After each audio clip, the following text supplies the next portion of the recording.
Do not sow nor reap what grows of its own, nor gather from its unpruned vine. So during this 50th year, they were not allowed to reap or sow any crops. They were not allowed to collect the olives from the trees. They were not allowed to collect the grapes from the vines or anything of that nature. The Yovel, according to that passage, begins at the blowing of the trumpet on the Day of Atonement in the 49th year, in the 7th month.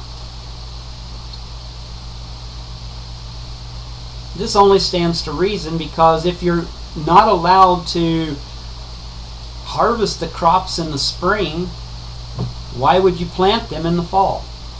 It would be a waste of the seed. Something that I don't believe that Yahweh would ever command his people to do. So we see that yes, there are 2 New Years in the Torah. Now, the Jewish people today will add other New Years, such as the New Year of the Trees and things of this nature. That's not our topic of discussion at this time. But we can see that according to the Torah, there are 2 New Years in the Torah. The first is in the first month in the spring, is the start of the Moedim cycle, and the second New Year is in the fall, in the on the Day of Atonement. It starts the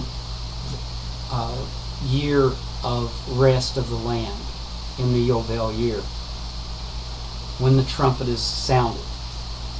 When do we start the count for the first month of the Moedim cycle? With the barley or with the equinox?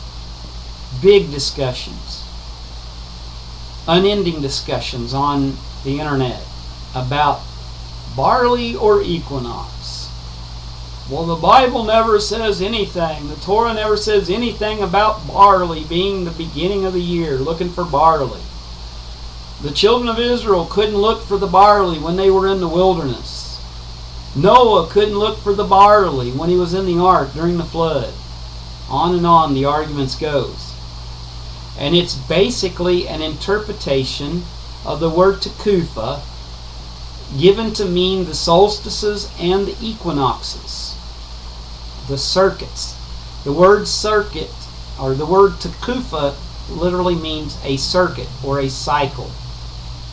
We've seen earlier with the Moedim, the cycle is 7 months long. Not a full year of 12 months or 13.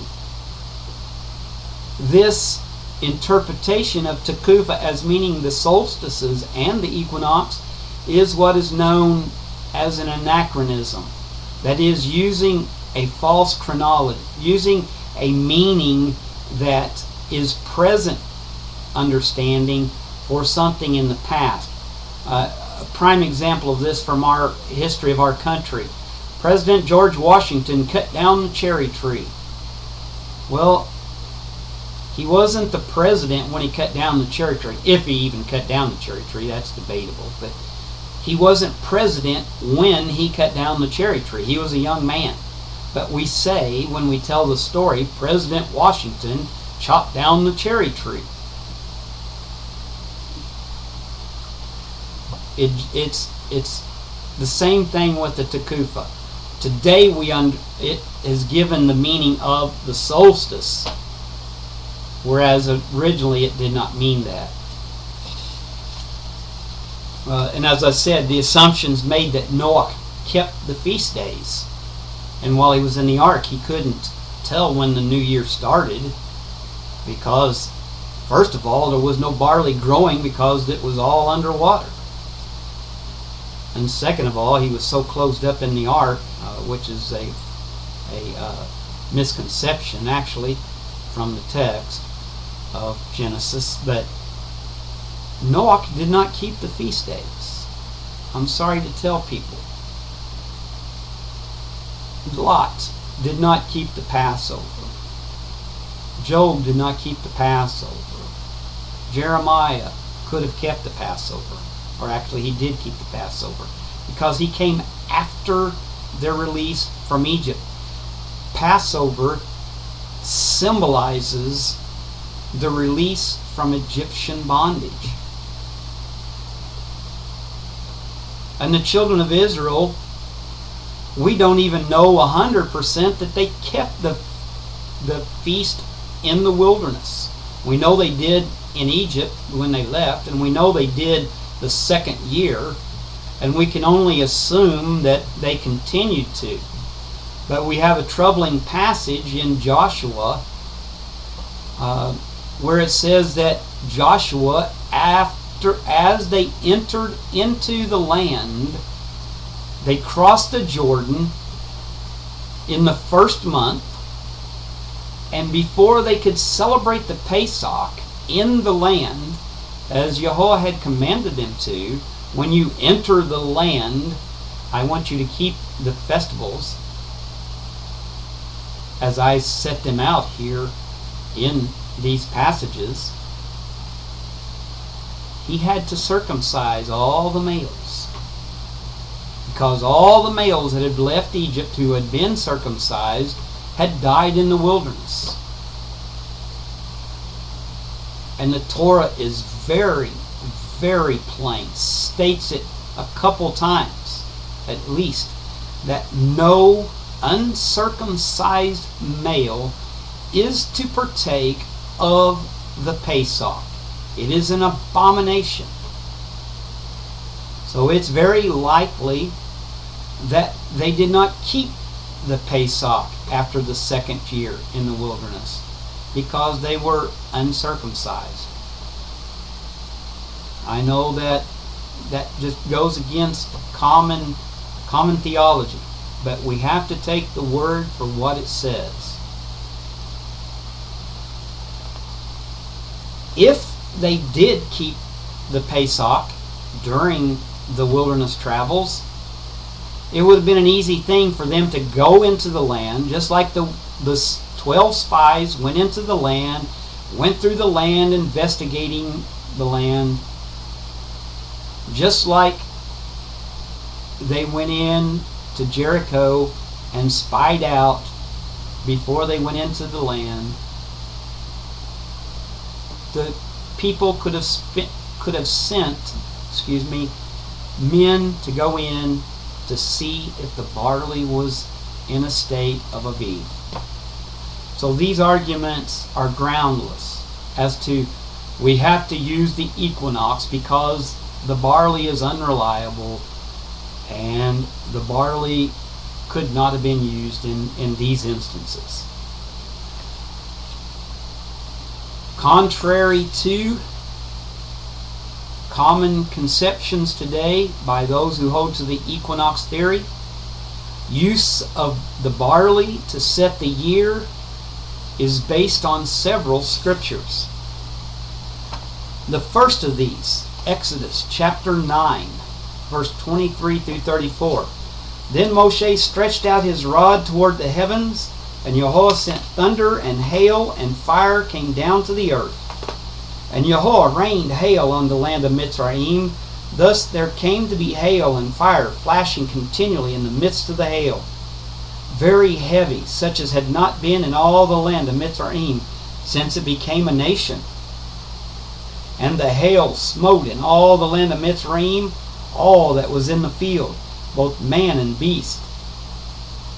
And the hail smote every plant of the field, and broke every tree of the field. Only in the land of Goshen, where the children of Israel were, there was no hail. Pharaoh then sent and called for Moshe and for Aharon, and said to them, I have sinned this time. Yahweh is righteous, and my people and I are wrong. Pray to Yahweh, for there has been enough of the thunder and hail of Elohim, and I am letting you go so that you stay no longer. And Moshe said to him, as soon as I go out of the city, let me spread out my hands to Yahweh, let the thunder cease and the hail be no more, so that you know that the earth belongs to Yahweh. But as for you and your servants, I know that you do not yet fear Yehovah Elohim. And the flax and the barley were smitten, for the barley was in the head, and the flax was in bud.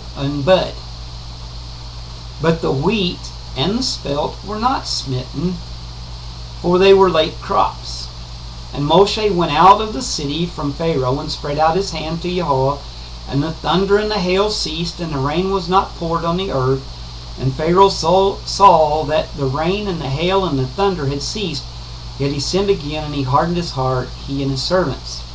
Now, people say that was the barley in Egypt, in Mitzrayim.